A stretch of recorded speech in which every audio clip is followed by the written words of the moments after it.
The Man Who Loved the Stars, mixed track, reel 1.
Just look at us, Mama. This Trace is about done for. And Uncle Ben never even noticed. Your uncle's been sick, Greenberry. He's been writing day and night to finish that almanac in time. Well, I don't think he's well enough to make that long journey to Baltimore town. You ought to tell him. You ever tried telling Benjamin Banneker he shouldn't do something when he set his mind to it? I've tried, Greenberry. I've tried. Well, I can take his manuscript to the printer for him and make him pay the right kind of money this time, too. Uncle Benjamin ain't got the business head of a half-wit child. You sure about that, nephew? Meaning no disrespect, Uncle. But it's just that you always letting everybody... Let everybody take advantage of me, huh? Well, you'll just have to make sure they don't do it this time, Greenberry. Your medicine bed. Yes, Molly. Sure you feel up to making this journey? Yes, Molly, I've got to. Here's next year's almanac to get to the princess. 1797 is nearly over. The season and the stars wait for no man's good health. At least I've never known them to wait for mine. Greenberry, you packed them sickle pears for the printer's wife? No, Mama, I didn't. I ate them. Every last one. Greenberry, you didn't. I packed them, Mama. Get up.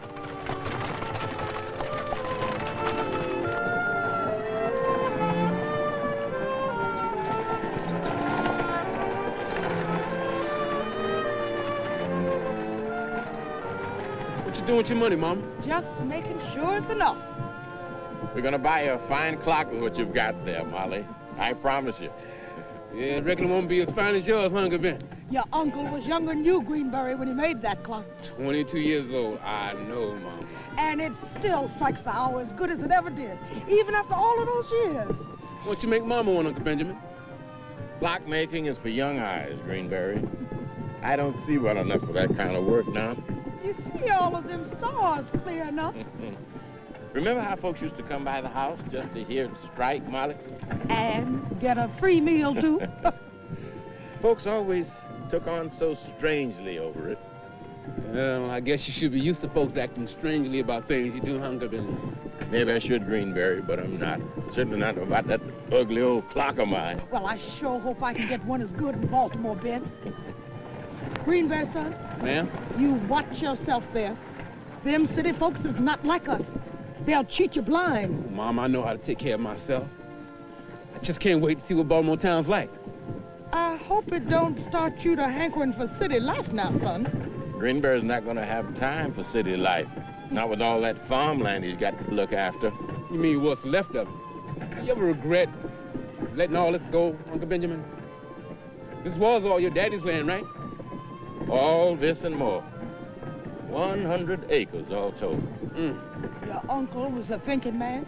He had a burning to study the stars, write them almanacs, and that's what he done. 20 years ago, all I did was work this land. Tobacco fields, orchards, only folks I saw were family. Free blacks were spread pretty thin. Not much around but wilderness till the Ellicotts came.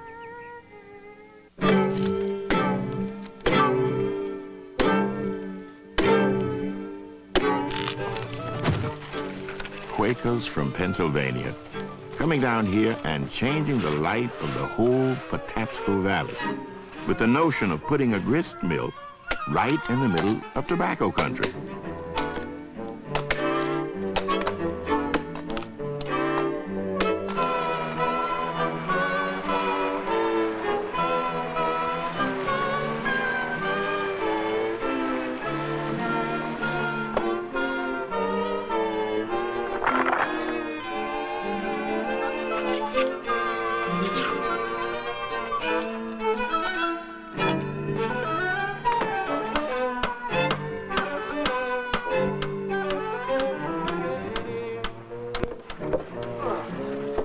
By 1774, the mill was working, but the Ellicotts kept right on building.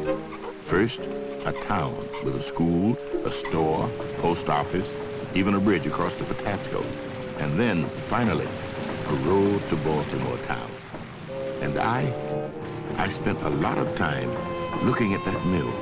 Wanted to figure out those gears, same as I did the ones in the clock I made. Took a while before folks began planting grain as well as tobacco. Used to bring it to the mill and watch it being ground. Met the Ellicotts about then. And nothing gave me more pleasure than my trips to their company store. Used to drop in to pick up the mail and buy supplies, but often that was just an excuse to linger, listening to the conversations of folks passing through and to gossip with friends. I looked forward all week to those visits, and I guess we all began to feel a new sense of community there. I'd listen to the news from the colonies and feel a surge of excitement and curiosity about that world beyond the valley, a new country full of change and growth and struggle for independence. There were moments at the Ellicott store when I felt touched by history.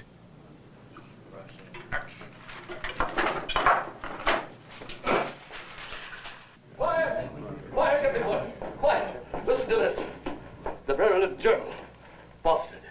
That certain valuable cargoes of teas, being the property of the East India Company, and on board certain vessels lying within the harbor of Boston, were seized and knocked to pieces and flung over the side. And that's only the beginning. Hold your tongue. Unless they lower the taxes. Wait, let me finish. The commerce of His Majesty's subjects cannot be safely known as that the part officers remove... Oh, here it is. That from and after June 1st, 1774, it shall not be lawful for any persons whatsoever to load and ship from any wharf within the said town of Boston. Besides running the store, Joseph Ellicott was known throughout the colonies as a maker of fine clocks. Major Andrew Ellicott, military man, accomplished surveyor, later commissioned by George Washington to lay out the federal territory. And George, the astronomer, who became my friend and teacher, welcoming me into his family. It was George who took me from my work on the farm and introduced me to a whole new world, the map of the sky. He lent me books, calculating tools, a telescope. He even sent me a table to work on. And my love for mathematical puzzles when I was a child was rekindled as I learned to study the stars.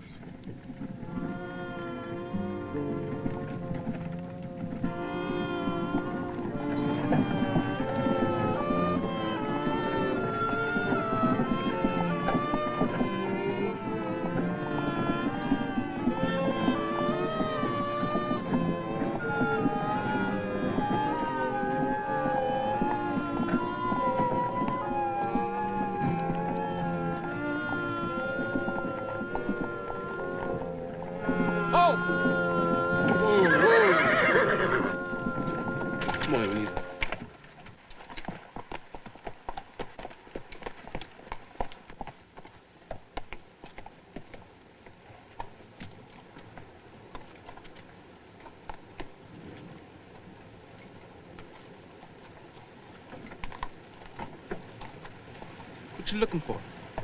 See the man and the girl on the road? No. You're a bounty hunter? Who you niggas belong to? We belong to nobody. We're free. Got your freedom papers to prove it, nigga? This is Benjamin Banneker, author of the Banneker Almanacs. Don't give me no talk about an almanac. Let me see them papers. I got 'em here somewhere. I'll look. Here. And we got copies at home, too. So don't go try to steal 'em and kidnap us back down south. Or the Ellicott family will be on you so quick. Molly. You don't quit talking, I'm gonna shoot them horses, then you can't go nowhere. Where you headed? Baltimore town. What you plan to do there? Spend the night with friends. Name of? Waddington, the printer. Are you now? All right, get this heap out of here and get on your way.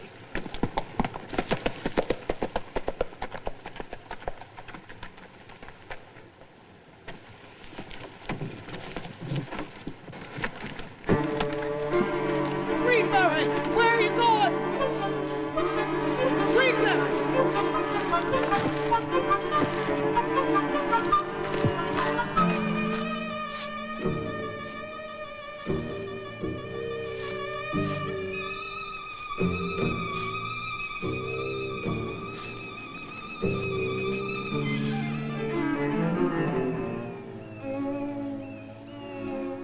Don't be frightened. I saw you when you ran in here. Maybe I could help. Say real quick what you're doing here or you're dead. Don't, Elijah. Don't kill him. He says he can help. Who are you? My name is Greenberry Martin. I'm a free man. I live around here. Hey, you're runaways, ain't you? A bounty hunter's after you? Why, you aiming to help him? No, of course not. I told you I want to help. Willow, my wife, escaped from south of here. She needs papers. I already got mine. Well, if you can make it to Baltimore town, there's a printer there could help. Jonas Waddington. Greenberry, you had no right to endanger Jonas and Sarah. What was I supposed to do? Sing him a hymn and wish him luck? I had to help. I know you did. But it's not safe for them. And as for Jonas, Oh, hell, I couldn't ask him first, Uncle Benjamin. He ain't here. We gotta help him. if they don't get caught first.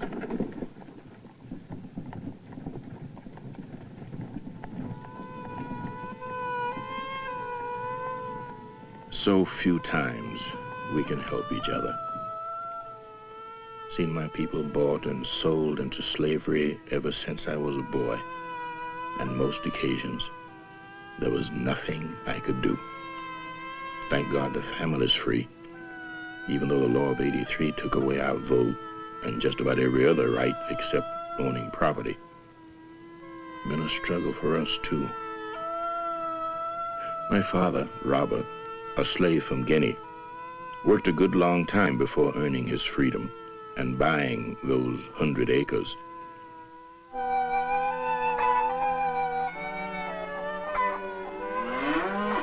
My grandmother, Molly Welsh, a servant girl on a farm in the west of England.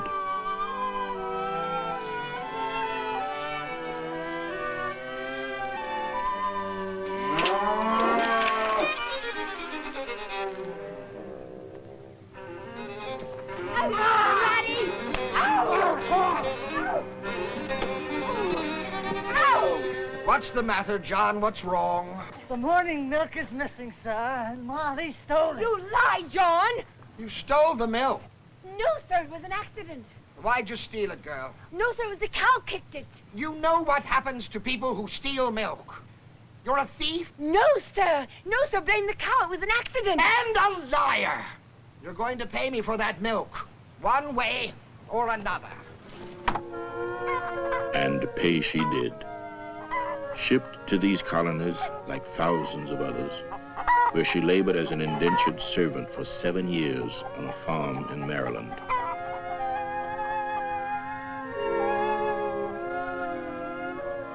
In 1690, she was finally given her freedom, and along with it, a gun, supplies, and 3 barrels of Indian corn.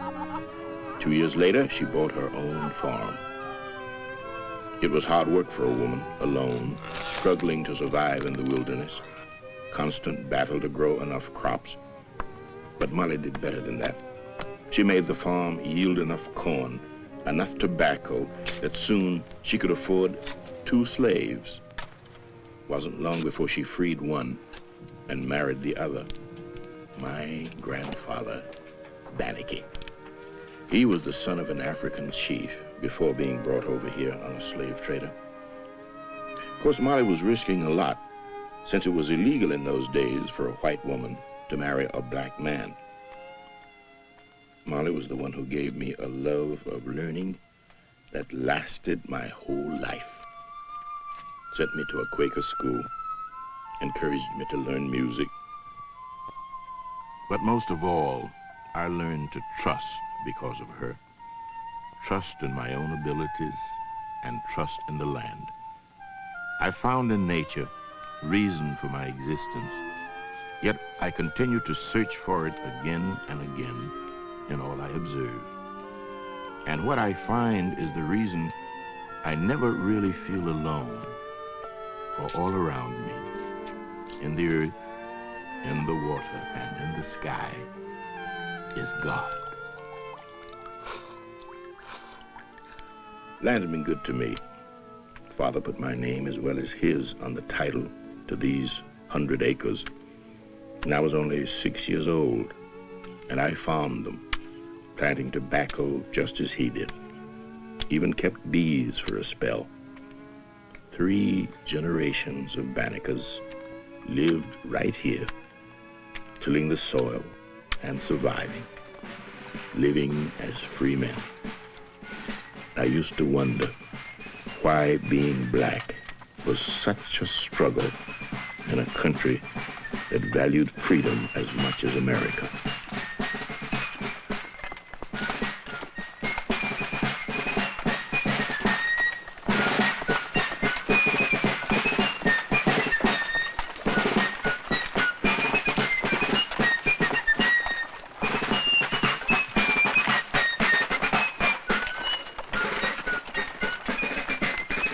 The nation barely carved out of the wilderness before we were fighting England for our independence. Black and white united during these years against the same laws that sent my grandmother to this country for spilling a pail of milk.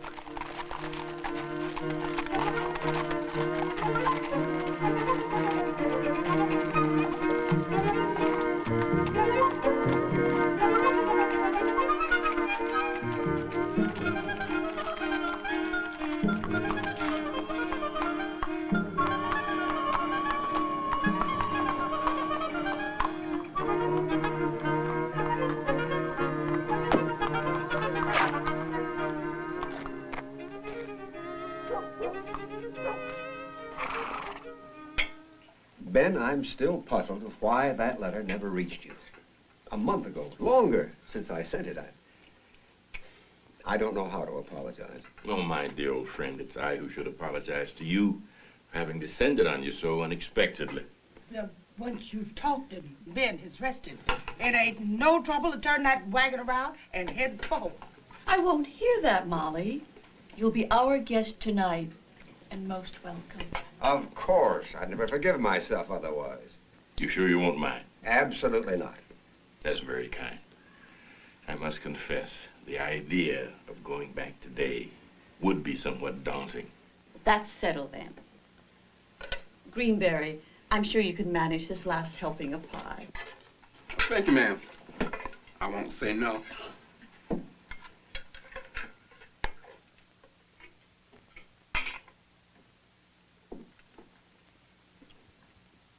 What I can't understand, Jonas, is I'm already late with finishing the preparations for the manuscript of the 98 Almanac. Now, if I hadn't brought it today, how'd you expect to get it printed in time? The explanation is in that lost letter, Ben. It was hard to write. It's even harder to tell. I can't publish your next almanac. What?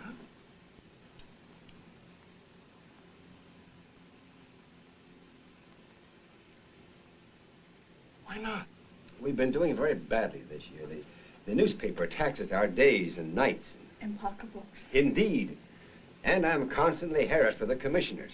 As fast as I publish the petitions, they're seized and destroyed. We're watched all the time. They're searching for anything that is sympathetic to the abolitionist cause. But my almanac contains a variety of additional information. The poems, sowing and harvesting advice to farmers, articles Ben, I don't have the money to publish your almanac. Unless and until things change.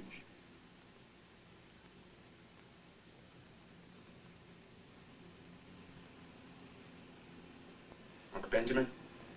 Uncle Benjamin? I think it's about time we tell Mr. Waddington about Willow and Elijah. Tell me what, Ben? Greenberry met two runaways on the road. The man's a free black. His wife just escaped from slavery down south, And she needs papers. I'm sorry, I cannot risk it. It's my fault, Mr. Waddington. Just that they've been running for more than a week now, and they're hungry. This is a terribly dangerous time to forge manumission papers. Commissioner Strode is just waiting for an excuse to shut me down. Then I'll go and find them and stop them from coming to your house. No, Greenberry.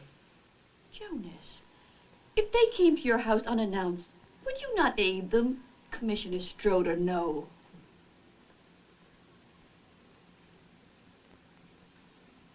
You know where the printing plates are hidden, Sarah. Will you prepare them? Ben, you're looking for me. Would you excuse me if I took him to his room? Of course, Molly. forgive me, Jonas, but I am tired. Just a little rest, and then perhaps we can talk. Ben, I would not have wished this for the world. But things will get better. Things must get better, Jonas.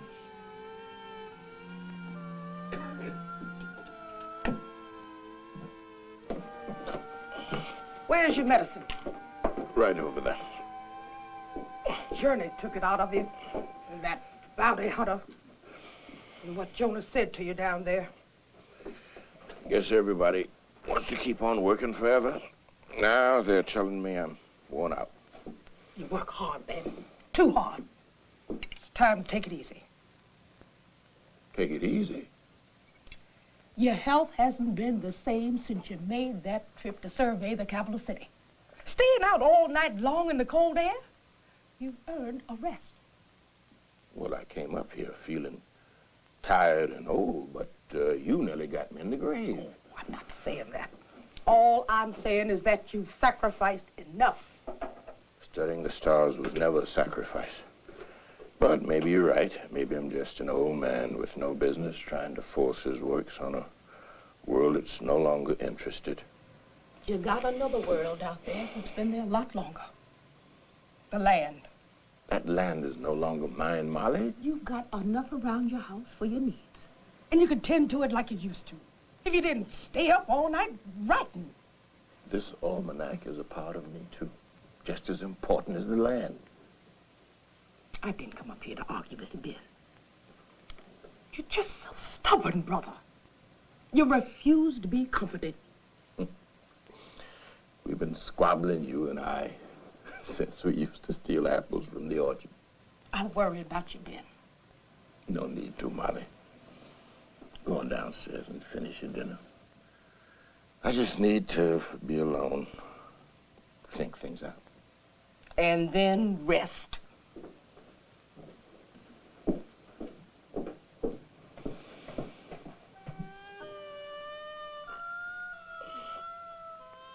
I worked hard all year. Never occurred to me it wouldn't be published. Maybe I was too caught up in my own success. Guess I'd forgotten what it feels like to have my work rejected.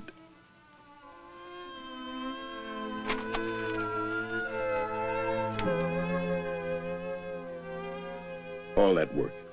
Been 7 years since I sent my first ephemeris to the Almanac publishers, and then waited for what seemed like months, only to receive letters saying they doubted a black man was capable of accomplishing such a thing.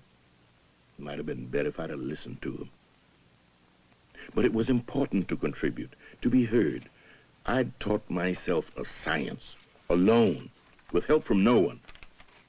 So I kept on working, risking the public view, no longer isolating myself on the land like my family had always done. I calculated another ephemeris, and with the encouragement of the Ellicotts and other Quakers, I decided to write Thomas Jefferson to tell him of my endeavors. What fears I had that the letter was poorly phrased, and what hopes that it could be useful to my almanac. Thomas Jefferson had written that the Negro race was void of mental endowment. I included a copy of the almanac with the letter. Sir, I freely and cheerfully acknowledge that I am of African race, and in that color which is natural to them of the deepest dye. This calculation, sir, is the production of my arduous study in this my advanced stage of life. For having long had the unbounded desires to become acquainted with the secrets of nature, I have had to gratify my curiosity herein through my own assiduous application to astronomical study.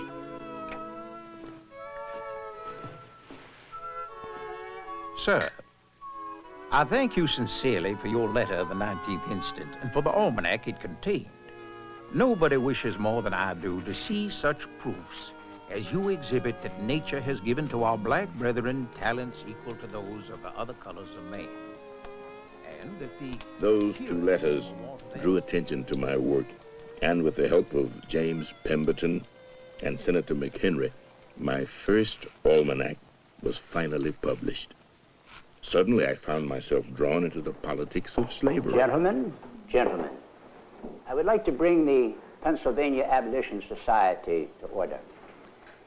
It has come to my attention that there resides a free Negro in Baltimore County who has become a self-taught amateur astronomer. He has compiled an ephemeris for an almanac. His name is Benjamin Banneker. Here's another example of a black man excelling in the department of intellect, to which our black brethren have usually been regarded as being illy adapted. Benjamin Banneker is not only an astronomer and mathematician, but a mechanic of the highest order, working not by patterns, but by principles. How many examples must there be to prove their equality and manhood, and to compel the respect of all men who now hate our black brothers? Let us now pray to God for wisdom and enlightenment throughout our land.